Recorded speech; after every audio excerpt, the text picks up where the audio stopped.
Students, this is history, class 9th, chapter 1, the French Revolution, and today is going to our fourth class on this chapter, growing middle class, advantages and end to privileges. 1789 की revolution से पहले भी tax बढ़ाए गए थे, अनाज की कमी हुई थी, फिर भी लोगों ने क्रांति के बारे में नहीं सोचा। तो ऐसा क्या हुआ कि 1789 में 18वीं शताब्दी के 8वें दशक में लोगों ने सोचा कि क्रांति की जाए। इसका कारण था मध्यम वर्ग के लोग।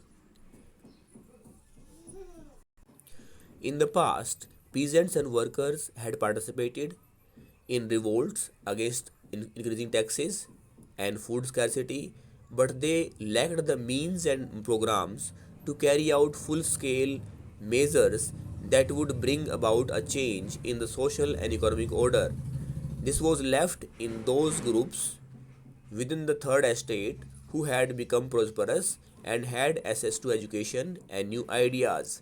18वीं शताब्दी के 8वें दशक में फ्रांस में एक मध्यम वर्ग का उदय हुआ।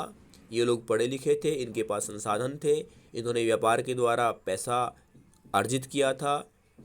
तो अब फ्रांस के थर्ड एस्टेट के लोगों के पास इन मध्यम वर्ग के लोगों के माध्यम से संसाधन थे क्रांति करने के लिए, विरोध करने के लिए। The 18th century witnessed the emergence of social groups termed the middle class, who earned their wealth through an expanding overseas trade and from the manufacture of goods such as woolen and silk textiles that were either exported or bought by the richer members of the society. In addition to merchants, manufacturers, the third estate included professions such as lawyers and administrative officials. All these were educated and believed that no group in society should be privileged by birth. Rather, a person's social position must depend on his merit. इस तरह से ये व्यापारियों का, वकीलों का, पढ़े लिखे लोगों का वर्ग था जिन्होंने फ्रांस के धनी लोगों को ऊनी वस्त्र या रेशमी वस्त्र बेचकर पैसे कमाए थे। अब उनके पास संसाधन थे और अब वो क्रांति कर सकते थे, अब वो राजा का विरोध कर सकते थे। और इनसे बढ़कर these ideas, rather a person's social position must depend on his merit.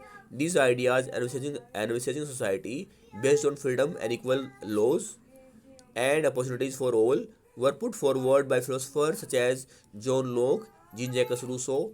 In his Two Treatises of Government, Locke sought to refuse the doctrine of divine and absolute right of the monarch. Rousseau carried the idea forward, proposing a form of government based on social contract between people and their representatives.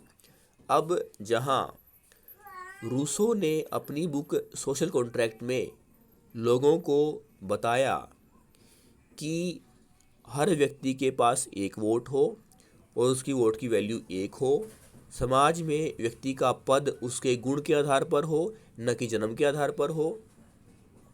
ऐसे ही John Locke ने अपनी book to ट्रेटाइज of government में स्पष्ट किया कि राजा के पास कोई दैवीय अधिकार नहीं होंगे, उसकी शक्तियाँ असीमित नहीं होंगी।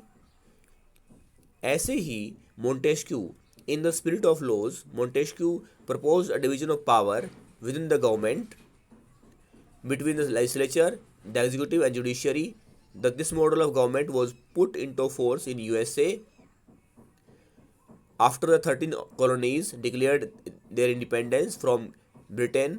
The American Constitution and its guarantee of individual rights was an important example for political thinkers in France.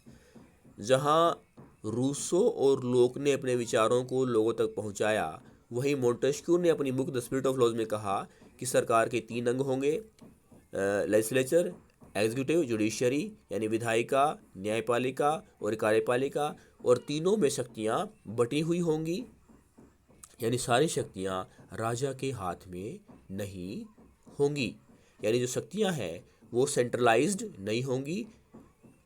तो ये सब चीज़ें फ्रांस के लोगों ने अमेरिका की 13 कॉलोनी जो ब्रिटेन के अधीन थी, जो आज़ाद हो गई थी, और वहाँ पे इन सारी चीज़ों को लागू किया गया था।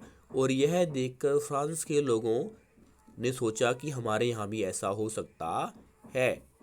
The ideas of these philosophers were discussed intensively in saloons and coffee houses and spread among people through books and newspapers.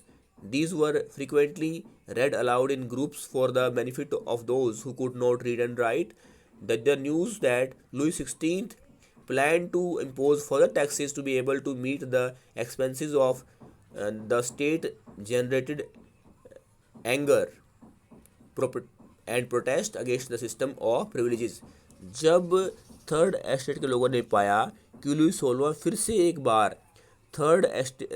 एक बार एस्टेट्स जनरल की मीटिंग बुलाकर और एक एस्टेट को एक वोट देकर फिर से टैक्स बढ़ाना चाहता है, तो लोगों ने अपने विचारों को एक दूसरे तक पहुंचाया।